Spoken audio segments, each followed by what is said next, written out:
con la comunidad. Esta es mi opinión. ¿Cuál es la suya? Escúchenos todos los sábados de 7 a 8 de la mañana por los 1520 de Antena de los Andes. Esta es mi opinión. ¿Cuál es la suya? Muy buenos días. Esta es mi opinión. ¿Cuál es la suya? Hoy, 4 de noviembre, ¿no? Y sigue caminando el tiempo y vamos dando, Carlos Alfredo, muy buenos días. Muy buenos días a Jorge, Armando aquí en la parte técnica y a todos los amables oyentes en esta hora de la mañana, bastante fría, pero bueno, tenemos que estar al pie del cañón. Bueno, don William Restrepo, buenos días. Muy buenos días, Carlos Alfredo, buenos días, Jorge, buenos días, audiencia del programa Esta es mi opinión, ¿cuál es la suya? Para este día sábado. Bueno, vamos a comenzar hoy de otra manera. Nuestros amigos de Arauca, Marta Lucía Rodríguez y el combo de las veedurías nuestras en el departamento de Arauca, nos mandaron esta canción. Vamos a improvisar un golpecito apuradito ahí, en re mayor, maestro. Eso sí, sin ofender a nadie.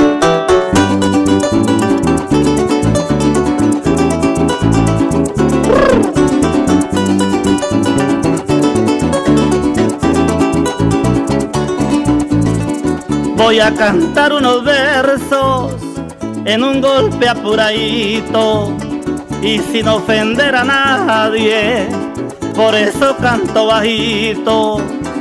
Ya vienen las elecciones y todos los candidatos se pusieron mansiticos. Vienen echando carreta y se les llena la jeta pintándonos pajaritos. Voten por mi candidato. Los sapos piden a gritos y nos venden ilusiones, igual que el marrano frito. Construiré carreteras, caminos, puentes y escuelas por este llano bonito. Les prometo que cuando gane los meto a trabajar parienticos. Y eso es pura mierda.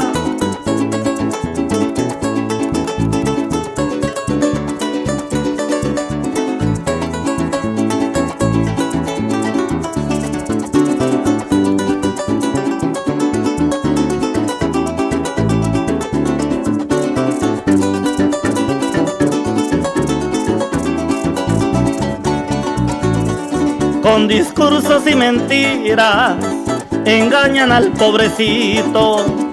Yo en políticos no creo, ni en leyenda ni en los mitos.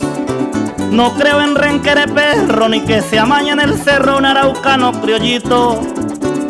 Ni en promesas del ayer, ni en lágrimas de mujer, porque ya estoy mayorcito. El dinero y el poder al sabio le importa un pito, pero el loco se aventura a saborear lo exquisito. El poder es como miel, el dinero y la mujer en la vida es lo bonito. Y cuando caigan recuerden que hasta el amigo nos vende cuando estamos maduritos.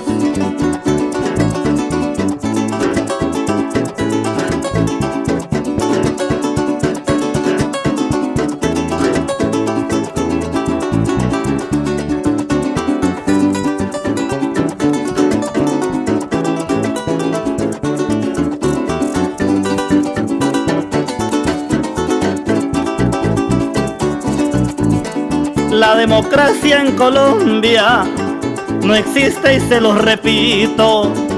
Aquí mandan los de arriba y el pueblo que cierra el pico. La ley es pa'l más pendejo y el pobre lleva más rejo que el mismito Jesucristo. Aguantarnos legitima, el tumbar es medicina y el rebusque un requisito.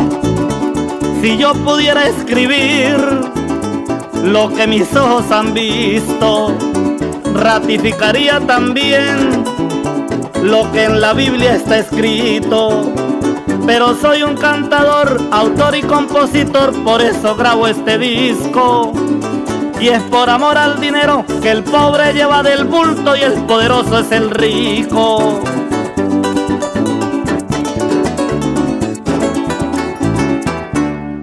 Bueno, don William, ¿cómo ves esa canción? Muy bien, esa es más o menos una caricatura real de lo que está ocurriendo en este momento.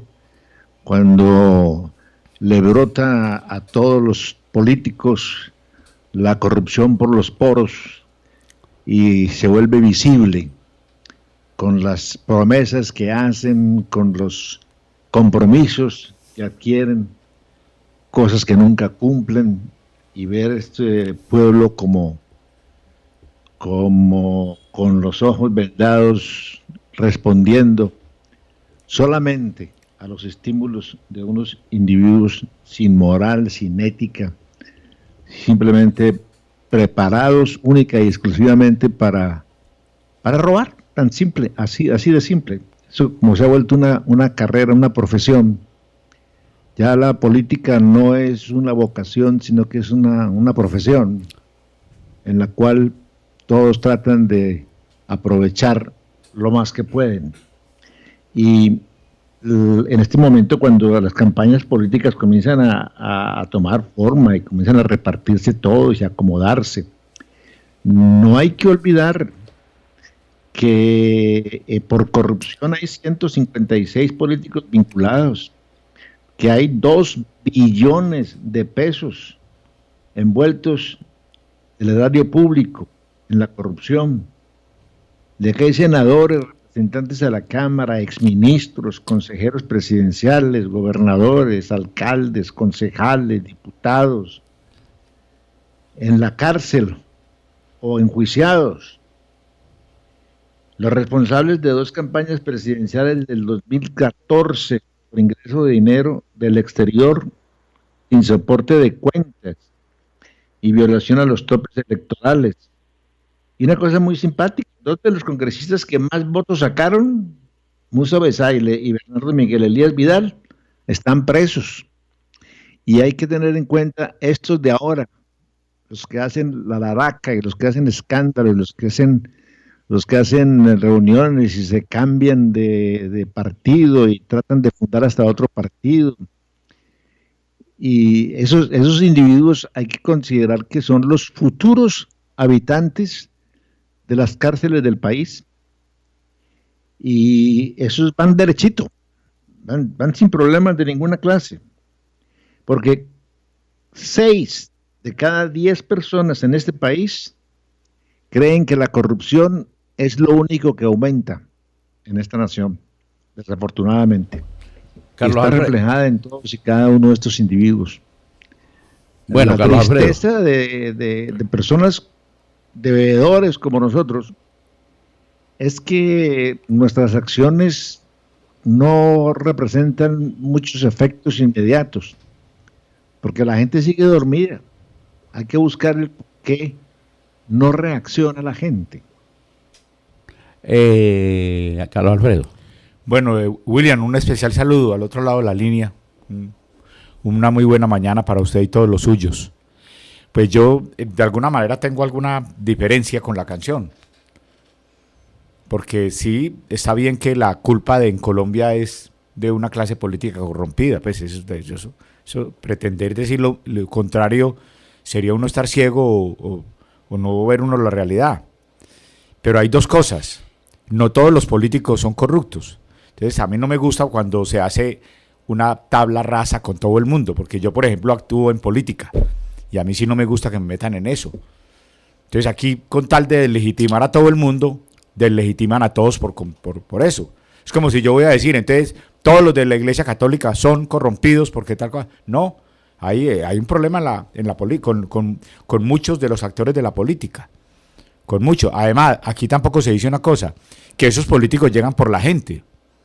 En general, pues hay unos que hacen fraude, se hace un gran fraude electoral también, pero la gran responsabilidad es que la gente llega armando a esos cargos porque la gente sale y vota masivamente. Y no somos capaces de la gente del común, los que tengamos una posición diferente de servicio, no somos capaces de derrotar a ese ejército de gente, a los que van los sábados, los domingos, a todas esas fiestas que hacen los políticos, que hacen de la tercera edad, de la primera edad, la de los niños, la de los jóvenes, la de los ancianos, de todas aparecen masivamente. Entonces, aquí eso sí no lo dicen. Aquí hay un sector del electorado que es un sector del electorado, también hay que decirlo, corrompido. Aquí hay un gran sector del electorado corrompido. que va y hace fraude. O sea, el fraude lo hace el político, pero el político le dice al amigo, bueno hermano, vamos a hacer el carrusel. Usted se va, lleva a la gente amarrada, me trae la gente de tal vereda, me la pone en tal sitio. Me la pone en tal sitio. Con anterioridad hace toda la tarea de hacerle inscribir la cédula en ese sitio con mentiras, porque no son de ese sitio. O sea, y el que llega a inscribir la cédula sabe que le están mintiendo, que está mintiendo porque le dicen, diga que usted es de tal parte. O sea, ya está corrompido, ya está haciendo el fraude. Y le dice, y usted va a venir a decir... Ayudando a hacer el fraude. Entonces aquí también hay un sector muy grande de la población que se dedicó a la corrupción, que vive de ella, que le dan muy poquito, pero le dan. Poquito, pero le dan. Poquito, pero le dan. Y vive de ella. Entonces aquí también hay que llamar la atención en ese sentido. Y también decir que eso es una estrategia, eso puede ser una estrategia también del sector que está en el poder. ¿Qué es lo que pasa, William, y los que nos escuchan? Aquí hay un sector de gente, por ejemplo, todos estos políticos de Risaralda, vamos a decirlo, ¿qué les interesa? Que no haya mayor participación de la gente. O sea, que el que tenga hoy interés de participar y nunca o no ha participado en las últimas 3 o 4 elecciones, al final, ¿qué le interesa a Merer, a Rivera, a Patiño, a todos ellos? A Juan Manuel Arango, a Israel Londoño hoy colocado en Bogotá, a todos ellos, a Soto, para poder colocar la hija, que no haya voto de opinión, que no haya voto diferente. Entonces salen a decir, no, todo eso está corrompido, todos están muy malos, todos son lo peor. Ojo con esos tipos, todo el que le diga que está en política es un corrompido. ¿Para qué? Para salir ellos con la maquinaria, votar y quedarse en el poder. Y el otro se queda muy contento en la casa y dice, no voté. Yo no voté siquiera, yo no voté porque yo no voto por corrompido. Pero el otro día lo sigue manejando Soto, lo sigue manejando Rivera, lo sigue manejando Burgos, lo sigue manejando los mismos corrompidos de siempre. O sea que a esto hay que saber cómo le jugamos, Carlos porque Alfredo, yo a eso no me... Y el verdadero responsable es el que se abstiene de votar, sí, y que no sale a tener una responsabilidad. Pero también con ese tipo de canciones, con ese tipo de actuaciones, haciendo tabla rasa con todo el mundo, ese abstencionista no va a salir, se queda. Entonces vamos a seguir en la misma. O sea que toda la tarea que hacemos acá de tratar de despertar la conciencia a la gente, de decirle a la gente que hay que actuar en consecuencia, que hay que respetar la Constitución y la ley, que debemos elegir los mejores. Ahora, usted no sabe quién, usted más o menos se da cuenta de que, pero entonces comienzan, no, es que todos son corrompidos, pero también el suyo va a perder, porque siempre pierde. Yo voy a ir con los que están con Sigifredo, porque ellos sí le dan a uno de todo. Le dan sancocho. Le dan sancocho, entonces seguimos en la misma. Entonces, nos dan torta con azúcar refinada. Yo en eso no caigo tampoco ahí a tabla rasa, pues de echarme esa canción al hombro y decir que esa es la panacea. No, la bandera es la bandera en que estoy, con muchos amigos, en la bandera de que aquí estamos en medio de una clase política corrompida, que hay que hacerle frente, que tenemos que sacar adelante al país, que tenemos que actuar con delicadeza, con respeto a lo público, que cuando nos han dado la opción de ser poder, lo hemos demostrado que lo hemos hecho bien, y por lo tanto no caigo en ese tipo de tentaciones de coger a todo el mundo. Yo no me comparo en manera alguna, con lo más mínimo, con Carlos Enrique Soto Jaramillo, pues para decirlo así. Y eso queda muy claro. Entonces a mí no me metan en la misma... Bueno, y entonces eso me da pie para decir lo siguiente, William. Todo hombre es libre de actuar como le plazca, pero al mismo tiempo es responsable de sus actos, William. ¿O no es así? Sí, señor. Entonces, viendo todo esto que está sucediendo, Carlos Alfredo, te acabo de mostrar 2 documentos, sí. El de Invías y lo que nos manda la alcaldía de Dos Quebradas respecto a estas obras que van a hacer con la sobretasa a la gasolina en Dos Quebradas. Y lo que me deja aterrado es esa inversión de 5.222 millones de pesos para solucionarle un puente a gerenciar a Molivento para sacarlo y desembotellar al último que llegó a Dos Quebradas a construir. Le solucionamos un problema a eso.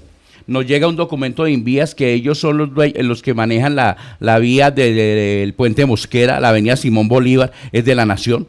Y van a hacer una inversión de 28.000 millones de pesos con sobretasa a la gasolina aquí en Dos Quebradas. Yo hago una pregunta, Carlos Alfredo. Si la Nación es la responsable de esa vía, ¿por qué el municipio de Dos Quebradas va a hacer esa inversión? Esa es la pregunta como para hacer, Carlos Alfredo. Sí, esa es la pregunta que hay que hacer. Lo que está diciendo una nota que el Ministerio del Instituto Nacional de Vías, a través del jefe de la Oficina Asesora de Planeación, Germán Peña Mateus, en respuesta a un derecho de petición de Jorge Correa, del Comité Cívico por los Derechos de los Ciudadanos, es que esa vía, la vía actual, que va Puente Mosquera, cruce Avenida del Ferrocarril, pasará a cargo del municipio. Todavía no es. Todavía no es. Entonces uno entiende, bueno, si todavía no es, ¿por qué razón no le está exigiendo el municipio al Instituto Nacional de Vías las obras necesarias para mejorarla, hacerle los cruces, los puentes de cruce y todo, para y recibirla el día de mañana con las obras? Y no desde ahora endeudar al municipio para ir a unas obras que están a cargo de la nación. Sí, y los 4.522. Es lo otro, eso demuestra también una cosa, William, al otro lado de la línea, para que sepan, van a hacer una inversión de 4.522 millones para solución vial quebrada la víbora de Molivento. O sea, esto es lo que hemos venido y lo que uno a diario recorre en Pereira y en las grandes ciudades. Hay una expansión urbana, una utilización del suelo, muchas veces que el suelo que era rural, que pasa a ser urbano, generando una plusvalía, donde se modifican los usos del suelo, se permite una mayor densificación, se permite construcción en altura, o sea, una utilización del suelo para sacarle lucro, para tener una altísima rentabilidad sobre el mismo. Hacen una cantidad de viviendas, el municipio tiene la obligación de recibir y empezar a darle respuesta a las necesidades de esos ciudadanos que demandan servicios públicos, demandan salud, demandan educación, demandan seguridad, demandan alumbrado, demandan bienes y servicios.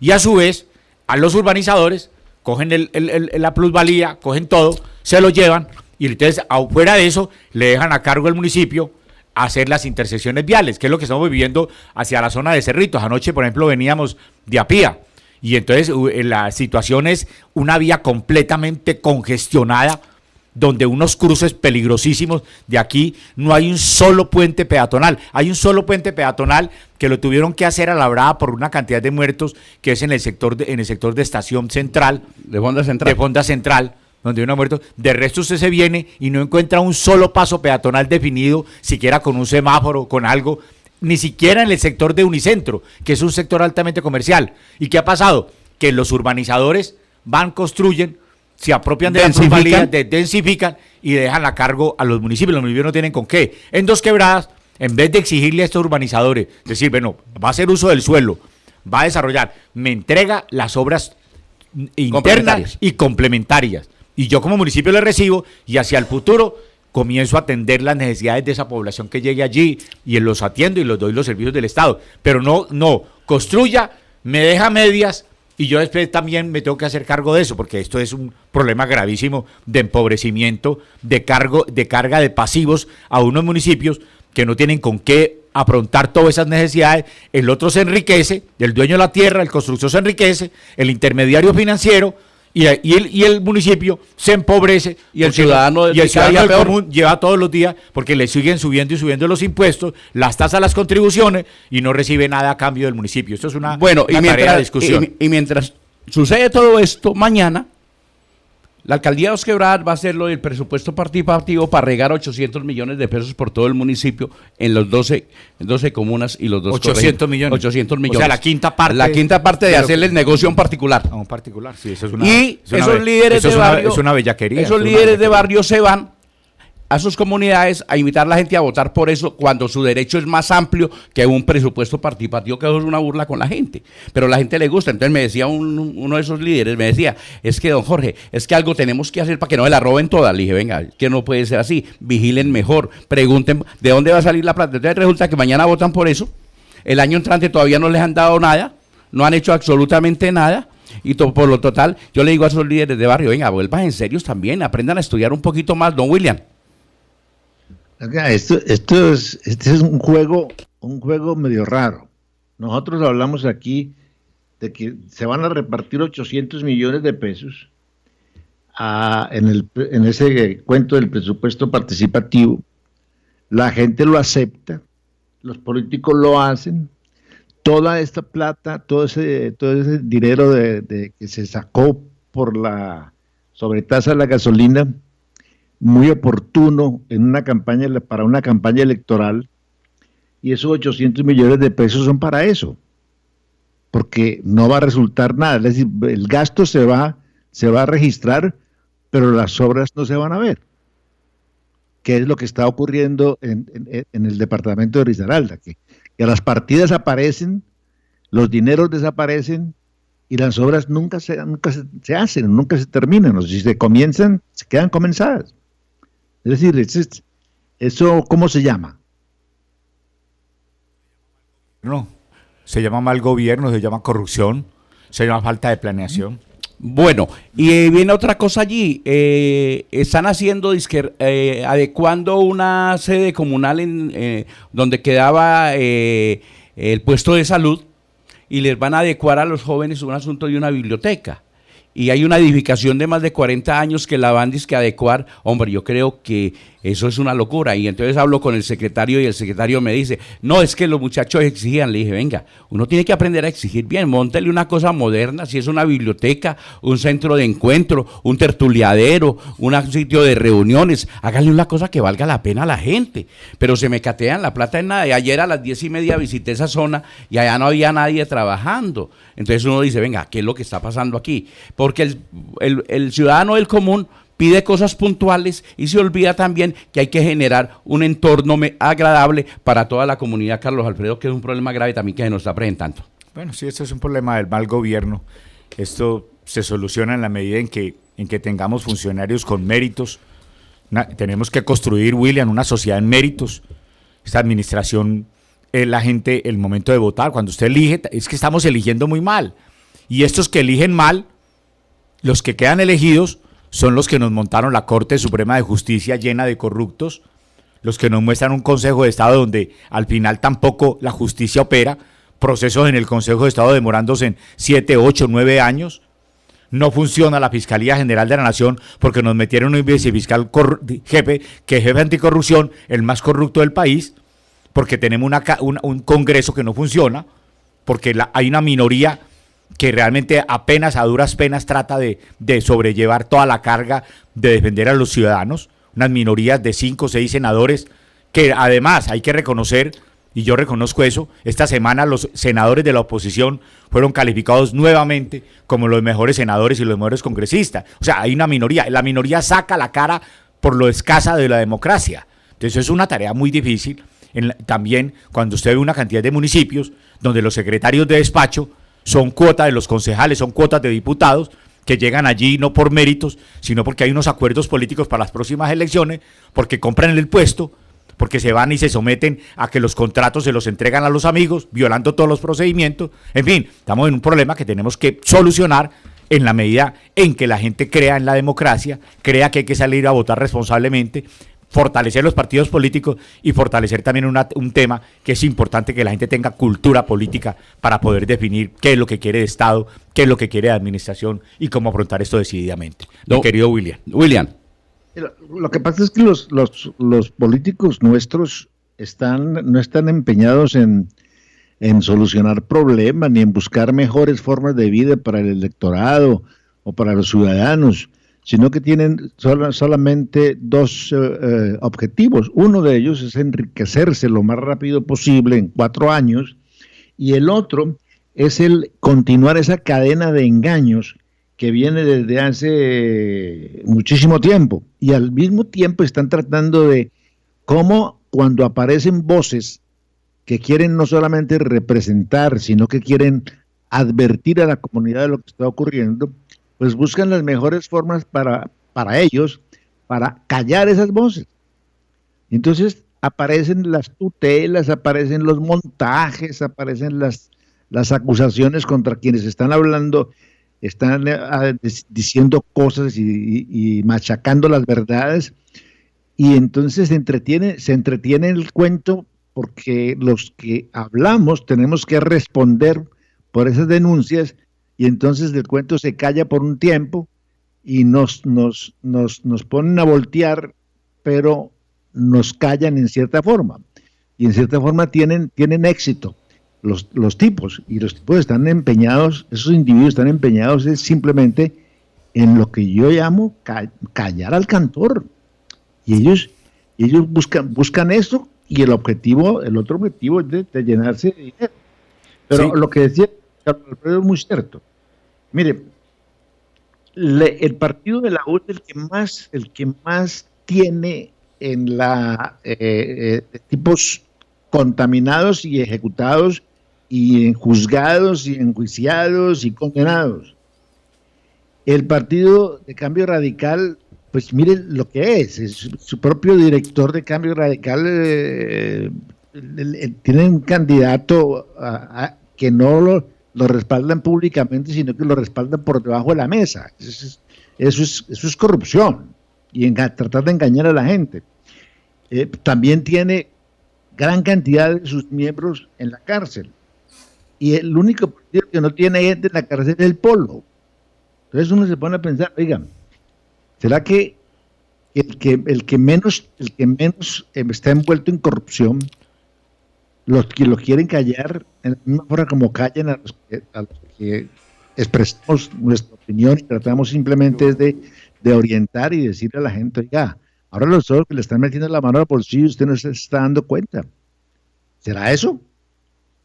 Bueno, eso vamos a mirarlo de todas maneras, William, Carlos Alfredo, sobre el tema, y para que entremos en materia de algo importante que vas a decir. Sí, yo voy a decir dos cosas, William, o tres. La primera, que en 5 minutos está con nosotros Aurelio Suárez Montoya, pues queríamos que tuviera un diálogo, por lo menos contarnos cuál es su posición sobre los temas de corrupción, sobre el tema económico del país, sobre el tema político. En segundo lugar, volver a recalcar una cosa de lo que decía William, lo que hemos venido expresando. O sea, nosotros necesitamos que la gente cambie, pero cambie de verdad.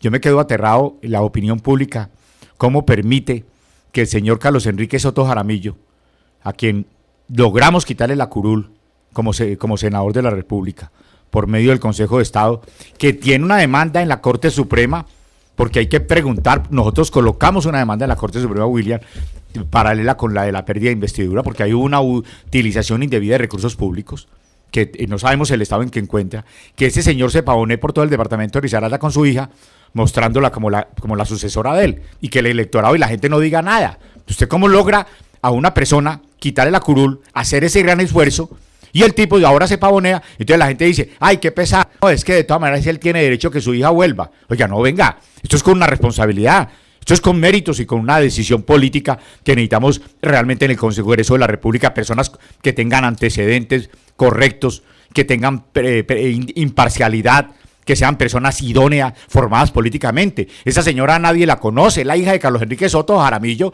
no más, pero en política nadie la conoce, no tienen una formación para llegar al Congreso de la República. Por lo tanto, también hay que salir a decirle a la gente que no permitiremos eso. Hay que hacer un esfuerzo, porque ese no puede ser el premio de lograr sacarlo a través de un proceso del cuito esto del Consejo del Estado y que ahora lo vayan a premiar con eso. Eso sería retroceder. Óigase bien, William, retroceder. Y si retroceden, también nos dan una bofetada a los que hemos hecho su esfuerzo. Y tercero, yo quiero comentar una cosa, es que ayer estuve en el municipio de Apía, logramos ayer, William, después de mucho tiempo, que se permitiera que unos expertos en patología estructural, un experto con unos técnicos, lográramos tomar unas muestras de patología en un plan de vivienda San Daniel, plan de vivienda que contrató la promotora de vivienda de septiembre del 2013, hace 4 años, en unas casas, 82 casas, si no estoy mal, en memoria no me falla, en donde se invirtieron a la fecha más de 2.500 millones de pesos, y viviendas que se construyeron, William, sin los requisitos del Código Colombiano de Construcciones Sismorresistente, que se hicieron con base a una contratación directa, pésima calidad, cambiaron los planos originales, todo con la convivencia y tolerancia del interventor, de la promotora de vivienda departamental, con la misma tolerancia de los alcaldes municipales de ese municipio. Hemos ido a Fiscalía en Bogotá, a Contraloría, al Fondo Nacional de Vivienda, Ministerio de Vivienda. Hemos asistido a audiencias en el Consejo Municipal, en el Comité de Moralización del Departamento de Risaralda, que es una burla. Por fin logramos ayer, y ayer que estuvimos haciendo las pruebas, William, el patólogo decía, no hay derecho, todavía construyendo vivienda en zonas de alto riesgo sísmico con hierro de cuarto. Que ese hierro, que eso ya no se utiliza en el código, que en el código no se utiliza, y todo con la convivencia y la tolerancia de estos señores. Logramos ayer salir. Había que ver, William, para comentarle a la gente, que hace unos días, cuando llevamos al patólogo a la zona, a Pía, para un plan de vivienda San Daniel, vuelvo y repito San Daniel, la policía llegó mandada por el alcalde y no dejaron tomar las muestras de patología. Y todavía hay 3 o 4 familias viviendo. El agua se pasa por la placa. Están viviendo en condiciones infrahumanas. El alcalde municipal de Apía, como en una convivencia, en una connivencia, en tolerancia, en una situación como yo diría de falta de responsabilidad, tolera que una familia, por ejemplo, están construyendo ya una casa, un señor le dijo, no, es que esas casas quedaron súper bien construidas, bien pues, y el señor ya le está metiendo una segunda y tercera planta, en una casa que no llena los requisitos, las columnas ya muestran fatiga del material, uno lo ve, tomamos las fotos, ya está sufriendo por aplastamiento. En fin, logramos eso, con el informe de patología, de parte del patólogo, más lo del laboratorio, más lo del ingeniero calculista que conseguimos. Oiga bien, tuvimos que conseguir de cuenta de nosotros. Estamos haciendo una inversión de casi 15 millones de pesos entre las personas de Apía que están en esto, las amigas de Apía, y los que estamos aquí en Pereira colaborando en esto, para poder hacer lo que el Estado debe hacer, porque el Estado, la Contraloría y todo, están de tolerancia, son cómplices y saben que tienen que hacer complicidad con ellos, porque esas son obras que se entregan con la famosa mermelada donde traen la plata de Bogotá, óigase bien, y traen el recurso y el congresista se queda por adelantado entre el 15 y el 20%, y por eso tienen que guardarle la espalda al congresista y a toda la pandilla que está alrededor. Termino con esto, vamos adelante con ese proceso, vamos a buscar en Bogotá que se nos escuche ya con eso para ordenar que se hagan uso de las pólizas, y yo creo que el proyecto casi que va para la demolición, y hay que decirlo y hay que dejarlo como una muestra inocultable de lo que es la corrupción política en Colombia, en Risaralda, y lo que van estos políticos a Pía, donde hay gente con necesidad de vivienda, se aprovechan de ellos. Cuando un director como el gerente de la promotora de vivienda es capaz de decirle a un ciudadano, es que no, conténtese con eso, si usted es pobre, o sea, es una situación ya de estado lamentable en que se encuentra la función pública, porque la función pública hoy está en manos de la corrupción. Yo quiero ahí terminar para decir que acaba de llegar mi querido Aurelio Suárez. Quiero que Aurelio que le haga un saludo inicial a la gente para nosotros seguir con el programa y que tú puedas intervenir en los temas que tanto vas a tratar en Risaralda en este fin de semana. Bueno, Aurelio, buenos días, Aurelio, y tengo en la línea al abogado Gilberto Tobón, Sanín de Medellín, para que nos hable un tema que me preguntaron en Dos Quebradas sobre Sergio Fajardo. Pero Aurelio, buenos días. Buenos días, Jorge, buenos días, Carlos Alfredo, muy buenos días a William Restrepo. Realmente para mí es muy placentero estar en este programa que se ha constituido en la conciencia de los ciudadanos de Risaralda y de Pereira. Enhorabuena, William Restrepo y su red de veedurías nos mantienen informados a los colombianos a través de los sistemas de las redes sociales, de los desmanes, de las denuncias y por supuesto en su llamado a ponerse en pie a la ciudadanía para eliminar por lo menos de esta tierra en la que llevamos luchando durante más de casi 3 décadas o algo más por erradicar una corrupción que se empotró en el poder a todo nivel y que seguramente tenemos que contribuir todos para poder hacer esa tarea. Mil gracias, Jorge, un saludo a William y por supuesto a mi gran amigo, el honorable concejal Carlos Alfredo Crosway de la ciudad de Pereira. Bueno, doctor Gilberto Tobón, muy buenos días. Buenos días, Jorge, muchas gracias por invitarme a tu programa. Bueno, doctor Tobón, ayer me atreví a quedarme tarde viendo el programa, nos cogió la noche en repetición, y yo vuelvo a repetir, usted es un hombre muy crudo para decir las realidades y las verdades de este país. Alguna gente en Risaralda nos ha preguntado sobre Sergio Fajardo, y yo no sé si usted tuvo oportunidad de escuchar un comentario de William Restrepo sobre los narcisistas y los antisociales de la política. Y entonces usted hablaba de ese tema ayer. ¿Qué nos puede decir usted sobre ese tema de Sergio Fajardo como candidato a la presidencia de la República? Buenos días. Escuchas de tu programa. Quiero decir lo siguiente. Sergio Fajardo asume la típica táctica de presentarse como el antipolítico, ¿no es cierto? Un antipolítico que tiene por esencia, en el caso de él, ser una persona absolutamente neutra, en un sentido literal, o sea, ni soy uribista, ni antiuribista, ni de izquierda, ni de derecha, ni me subo, ni me bajo, ni me quedo en ese palo, ¿cierto? Es una persona que no tiene ningún programa de nada, nunca concreta nada. Observe las intervenciones de él en política, él nunca concreta nada. Él simplemente está diciendo, no polaricemos, estamos cansados de los políticos, y él es un discurso que en este momento engaña incauto, ¿no es cierto? ¿Por qué? ¿Por qué engaña incauto? Porque es que él ya ha sido administrador nombrado como alcalde, elegido como alcalde de Medellín y como gobernador en Antioquia. Y el tipo no hizo, como alcalde de Medellín, no hizo ninguna transformación sustancial de la ciudad, ¿cierto? La ciudad tuvo un periodo relativo, según él, de calma, pero era porque las AUC estaban en negociaciones con el gobierno de Álvaro Uribe, y en Medellín es un hecho que fue don Bernal el que logró un cierto acuerdo con las bandas que él manejaba, y por eso en Medellín se dice que la gobernabilidad de Fajardo fue la donbernabilidad, ¿cierto? Segundo, hizo obras que resultaron un desastre y que ponen en tela de juicio su conducta. Hizo una biblioteca en una zona popular que va a haber que demolerla prácticamente. ¿Y cuál fue la responsabilidad de los contratistas? ¿Y qué clase de contratistas contrató? Por favor. Segundo, cuando fue alcalde de Medellín hubo un hecho muy particular que fue denuncia pública por parte de la Contraloría Municipal de la doctora Vélez, la famosa Mona Vélez, en la compra de Orbitel, cuando estaba gerente de empresas públicas el señor Felipe Gaviria, padre del actual ministro de Salud. ¿Qué pasa? Que las empresas públicas se han convertido en la caja menor y la caja mayor de la alcaldía.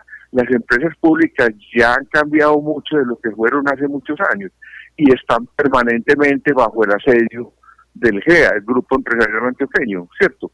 Entonces, todo indica que el Fajardo es un excelente candidato para las oligarquías, particularmente para las oligarquías de Antioquia, ¿cierto? Porque el señor no tiene ningún programa, dijéramos, de transformación social en el país, de redistribución del ingreso ni nada. Entonces, yo he denunciado que el señor Fajardo, como político y como eventual presidente de la República, es un fraude político, y no va a cambiar nada. Aquí no va a cambiar nada si él llegara a la presidencia de la República. Doctor Tobón, el periodista William Restrepo le va a hacer una pregunta. Doctor Tobón, muy buenos días. Cuénteme una cosa, usted dice que Fajardo es un fraude, pero entre toda la amalgama de candidatos que hay, los que van a aparecer, ¿usted qué le da, qué posibilidades le da a Fajardo en comparación con los demás? Perdón, no, Jorge, no lo escuché bien a él, no sé bien. ¿Pero puede transmitir la pregunta que usted... Sí, señor, que va a repetir, don William. Sí, no, doctor Tobón, quería saber qué posibilidades le da usted entonces al candidato Fajardo en relación con los demás candidatos. No, por favor, Jorge. La pregunta es, ¿qué validez le da usted a Fajardo como candidato a la presidencia? Puede tener alguna posibilidad por lo siguiente, porque es que como la gente está cansada de la práctica política de los políticos profesionales, por su corrupción evidente y en masa que están haciendo, él puede con ese discurso en un momento determinado calar algo en ciertos sectores de clases medias y en fin, pero no es el candidato pues más firme a pasar a la segunda vuelta, pero tiene una posibilidad, como la tiene Humberto de la Calle en caso de que salga de candidato. Yo lo que dije en la última intervención era que el candidato que tenía más posibilidades era el derechista Germán Vargas, porque tiene la maquinaria, porque tiene el apoyo de la oligarquía del país, porque ha hecho un trabajo pues durante muchos años de colocar toda la clientela en el país, pero tampoco voy a hacer el pronóstico que necesariamente va a ganar. Fajardo puede tener una posibilidad, no lo veo pues tampoco como el más ganador, o como el más ganador, o como el más ganador, o como el más ganador, o como el más ganador, y ojalá no quede, ese sería un desastre para el país. Bueno, doctor Tobón, otra pregunta, ¿qué es lo que usted habla del guaquero? ¿Quién fue explíquenos el guaquero, ¿quién es? Yo le explico el guaquero con su paisano César Gaviria. César Gaviria es un taimado, el taimado por excelencia, ¿cierto? Él, cuando asesinan a Galán y estaba de director de la campaña, en el entierro, el hijo de Galancito, de 15 y 16 años, con voz temblorosa, le dice: doctor Gaviria, tome usted las banderas de mi papá. O sea, se encontró en la presidencia en un entierro, y enfrentó las cosas, y como administrador no me pareció bueno, ¿cierto? Fue el que metió a Colombia en el desastre de la política neoliberal, desindustrializó al país, hizo un pacto para la entrega del narcotráfico, y en sus narices y en las narices del actual procurador se les voló el señor Pablo Escobar Gaviria, que fue un escándalo gigantesco, ¿cierto? Entonces, él ha sido un político muy hábil, que tuvo su cuarto de hora muy malo en el gobierno de Uribe, ¿cierto? Por la confrontación por el poder, pero a mí pues, vea lo que está haciendo para sacar a Humberto de la Calle adelante. Ya le metió un codazo y logró sacar noqueado a Galán, ¿cierto? Y imponer al candidato en su preferencia. Además, viene alimentando a su hijo pues como futuro delfín para colocarlo en la presidencia de la República. No sé en qué pedido, pero ese es el plan que él tiene y lo está desarrollando a la perfección como él hace las tramas políticas. Bueno, doctor Tobón, le agradecemos en el alma todo lo que nos comenta y estaremos en contacto con ustedes hacia el futuro, y le felicito por todo ese trabajo que viene haciendo en el país. Doctor Tobón, muy agradecido. Muchas gracias, Jorge. Bueno, Aurelio, es su turno para que nos hable de la economía y de los problemas, pero quisiera preguntarle una cosa así como especial. ¿Cómo ve lo del megabús y la cuenca de Cuba en Pereira hoy, en lo que está pasando con los transportadores? Bueno, Jorge y Carlos Alfredo y William y oyentes, esto tiene una historia. La historia viene, yo recuerdo que cuando se iba a implantar el megabús en la ciudad de Pereira, hubo un debate muy fuerte. Carlos Alfredo y yo participamos en ese debate. Y Carlos Andrés Echeverri. Y Carlos Andrés tal vez sí participó. Yo aún tengo en mis archivos, le cuento, los acetatos que yo presenté en la Asamblea Departamental del debate de megabús. Empezando por lo siguiente: en Pereira el transporte público ha sido un transporte democrático, o era un transporte democrático, era un transporte donde había más o menos en esa época unos 850 unidades de transporte, y los propietarios eran casi uno por cada bus. Y nosotros el primer alegato que teníamos era: mire, esto va a monopolizar el transporte. Esto va a sacar una cantidad de personas del sector. Y lo segundo es que en una ciudad intermedia como Pereira, ese tipo de transporte con ese tipo de contrato, que fue el contrato de Peñalosa en Bogotá, no tenía posibilidades de cierre financiero. Después de haber hecho esas advertencias, ¿qué ha sucedido en la ciudad? Primero, es muy bueno tener en cuenta una cosa. 15 días antes de cerrar la licitación, vino el viceministro de Transporte de entonces, el doctor Noero, y cambió los pliegos. Y entonces, eso de que cada cual podía participar con su tarjeta, se llama esa tarjeta de operación de su respectiva buseta, lo modificó porque había personas que con varias tarjetas de operación podían participar. Y entonces, quien entonces fue el beneficiario de esa licitación más tarde, a los 15 días, el señor López, cogió 100 o 110 tarjetas de operación, de pronto el número no es muy preciso, mi memoria no me alcanza a precisar, terminó siendo el dueño de la licitación y se ganó la cuenca de Cuba, que fue la primera cuenca que se asignó. Posteriormente vino la construcción de la cuenca de Dos Quebradas, y entonces quedó asignada también la cuenca de Dos Quebradas para los que hoy la tienen, que es una empresa que, como dijimos, ha concentrado el monopolio, porque he sabido, yo lo dije en el periódico El Espectador, en un informe especial sobre sistemas de transporte en Colombia hace poco tiempo, un señor que ya controla por ahí el 70% de esa empresa, señor Toro.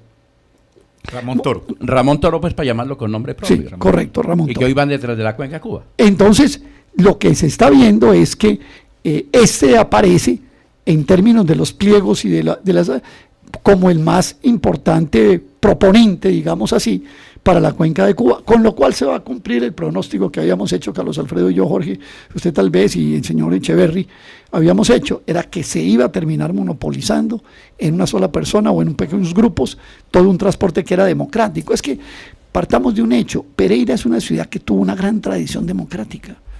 Aquí ya no había diferencia casi entre unos y otros, y se compartían muchas cosas y hacían proyectos ciudadanos cívicos. Eso vino cambiando en los últimos 25 años por dos factores. Una clase política corrupta, emergente, muy aupada en torno a lo que fue el revolcón gavirista, y en segundo lugar, por una clase económica ambiciosa y de alguna manera connivente con los grandes poderes económicos a los que han terminado entregándole los patrimonios públicos de la ciudad, y entre ellos está el transporte. Pero déjeme agregarle una cosa, también advertimos cuando se presentó el proyecto del megabús en Pereira que el cierre financiero del proyecto era muy difícil por el tamaño de la ciudad, por todos los elementos que tenía de tipo urbano, etcétera. Pues bien, terminó metiéndosele una puñalada al centro de Pereira, metiéndole el megabús, porque en el diseño original, y Carlos Alfredo lo sabe, no estaba incluido el megabús por la cesta. Entonces, como el cierre financiero no daba, le metieron una puñalada al centro de Pereira por la cesta. Y por la 10. Y por la 10, simple y llanamente, para poder hacer el negocio que se tenía.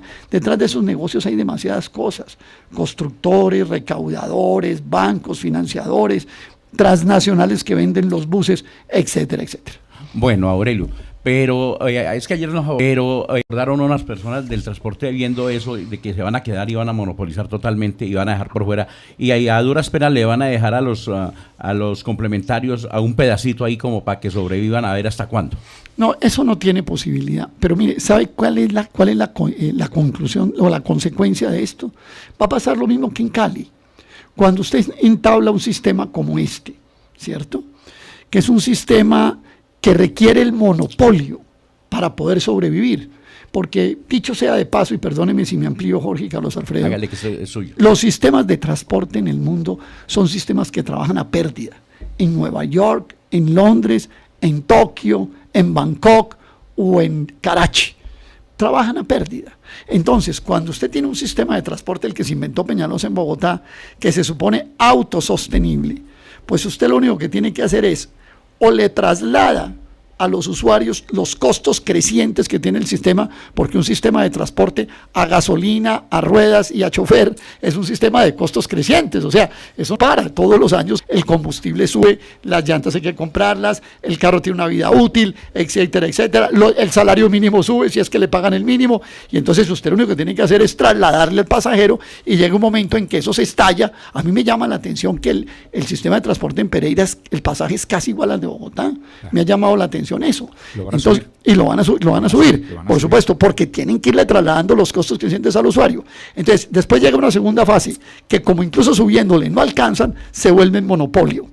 Pero entonces, cuando se vuelve monopolio, pues lo que va a pasar, cuando se vuelve monopolio, ya deja de cubrir muchas zonas de la ciudad y comienza a aparecer la piratería, que es el fenómeno de Cali. En Cali es un fenómeno, acá me imagino que ha venido creciendo, pero con el monopolio se va a incrementar más. Claro. Ahora, fíjese usted, Jorge, le cuento una cosa, lo de Cali es tan dramático, Carlos Alfredo, que ya hay terminales de piratería.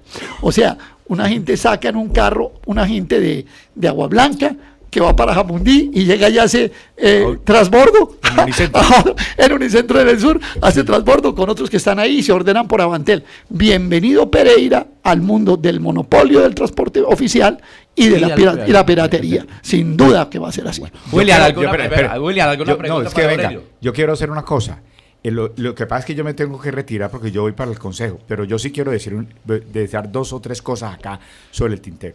Lo primero, decirle a la gente que nos escucha: estamos hoy con Aurelio Suárez Montoya, ingeniero industrial, querido amigo de muchos años, Yo sí quiero hacer un reconocimiento acá en 2 minutos, porque tampoco le quiero quitar todo el tiempo, lo poco que queda para Aurelio, pero sí quiero hacer un reconocimiento. Aurelio lo conocí desde muy joven. Aurelio es una persona de Risaralda, así haya nacido en otra parte, es un hombre que hizo su vida, su formación política, su formación intelectual la aumentó, su conocimiento económico sobre los avatares del modelo económico y de la pobreza, de la corrupción, la hizo Aurelio. Aurelio está en un recorrido nacional, porque viene promoviendo su candidatura al Senado de la República. Hay que decirlo aquí sin ambaje y aquí hay que decirlo de frente. Aquí no venimos a nada, aquí venimos a presentar un gran hombre.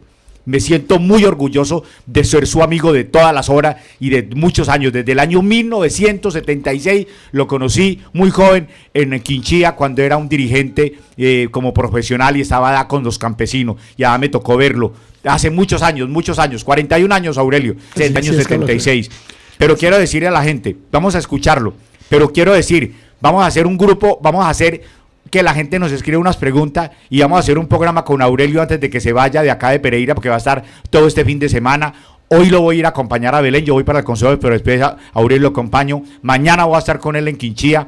El lunes quiero decirle a la gente que va a estar en un conversatorio en Santa Rosa de Cabala a las 5 de la tarde, en el sitio Agua y Medio Ambiente, que va a ser, ese es el conversatorio, va a ser en el Café Cóctel Acuna, Matata, en la calle 14-1040. Los invitamos a todos, sin distingo de partido, sin distingo de clase. Vaya y escuche a Aurelio, haga las preguntas, vamos a desarrollar todos los temas que Aurelio conoce con mucha formación política, que conoce de todos estos temas, y quiero que los acompañe y decirle a la gente que realmente tenemos la oportunidad de hacer análisis de la política local.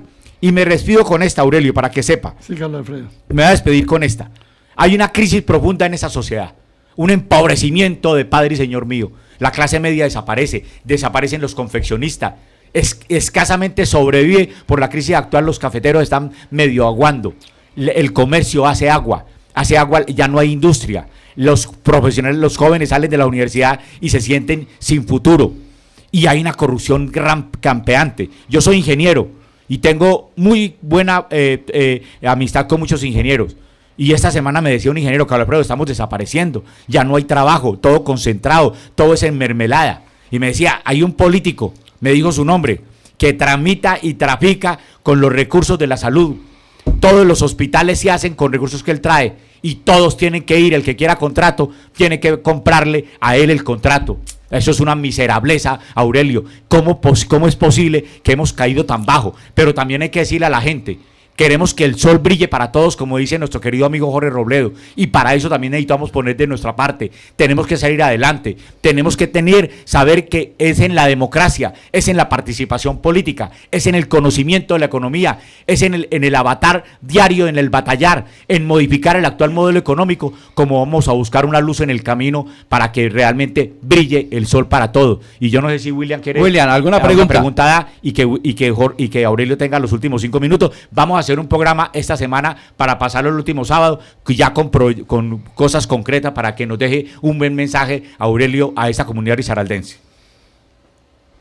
Sí, Aurelio, muy buenos días y William, saludarlo. Está? Lo mismo para mí. Y decirle públicamente que siento una profunda admiración por usted.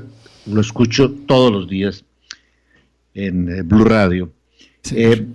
Quisiera que nos contara o le contara a los oyentes, oiga, ¿qué es lo que usted está ofreciendo como candidato? No promesas, desde luego, sino ilustre a estos electores de cómo es que se hace realmente para rescatar esto que estamos perdiendo y que Carlos Alfredo acaba de mencionar muy bien en esta sociedad.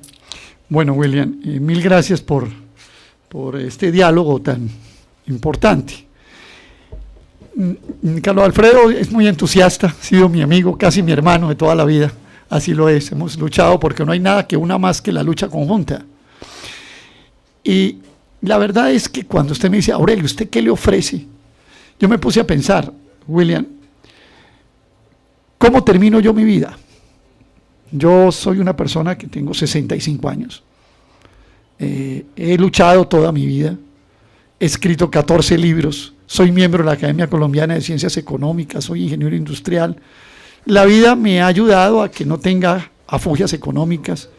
Es decir, tengo ya una especie de vida terminada. Y entonces mi decisión no es ir al Senado o no ir al Senado. Mi decisión es cómo termino yo mi vida para servirle de mejor manera a mi país, a mi región y sobre todo a un departamento que quiero y a una ciudad que quiero mucho, que son Pereira y Risaralda. Esa es la pregunta que yo tengo. Decir Aurelio Suárez en Risaralda o en Colombia no es una novedad. La gente sabe quién soy. La gente me ha conocido por mi conducta de lucha permanente por la defensa del bienestar general. Yo no le puedo prometer a la gente que vamos a repartir la mermelada que detestamos que se haga así, para utilizar ese término, que incluso mermelada me parece un término generoso, por decirlo mejor, hasta dulce es. No, William, yo lo que le voy a prometer a la gente es que voy a luchar como nunca por defender al país y por defender a Colombia, por defender a Risaralda y a Pereira. Pero lo que más voy a prometer es eso. Si usted me pregunta cuál es su sueño, yo quisiera encabezar, por supuesto en Colombia, pero especialmente en Pereira y Risaralda, la primera gran rebelión ciudadana contra la corrupción. Es que aquí nos deben demasiados, William. Hace poco escribí en el periódico El Tiempo un artículo, yo soy columnista del Tiempo también, usted lo sabe, un artículo que se llama La corrupción en las regiones, caso Pereira. Y cuento cómo durante 25 años, casi que de manera ininterrumpida. Sí, ininterrumpida, pero también nosotros de una forma casi que impotente hemos tenido que observar cómo el patrimonio público se ha feriado entre una clase económica emergente y una clase política corrupta. Creo que le llegó la hora a esa clase política corrupta de Risaralda. Ese sí va a ser mi compromiso.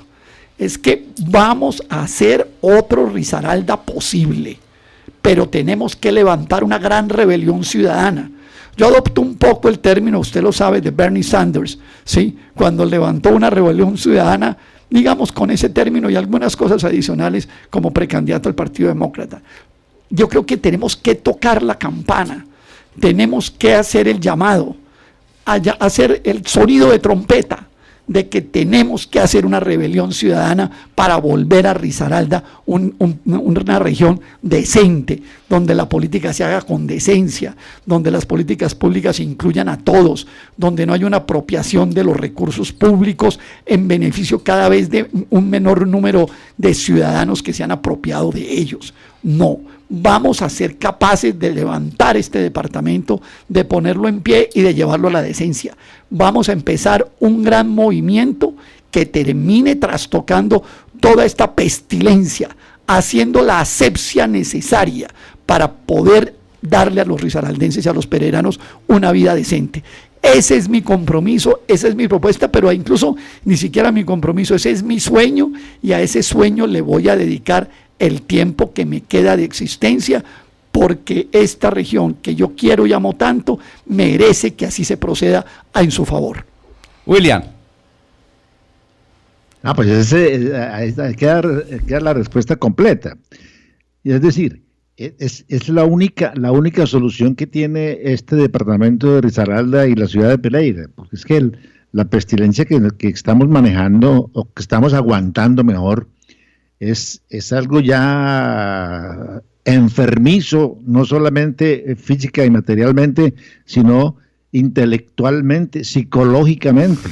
Nos estamos volviendo como de mentes enanas que no producimos, que no pensamos, que no razonamos, y una revolución ciudadana es lo único, Aurelio, que nos puede llegar a salvar. Así es, William. Mire, yo cuando fui diputado de Risaralda, y con esto voy terminando, escribí un libro que se llama Risaralda 95-97, donde cuento cómo era este departamento en el año de 1995. Y la verdad es que el dolor que me da es que eso no solamente se ha mantenido, sino que se ha podrido más todavía.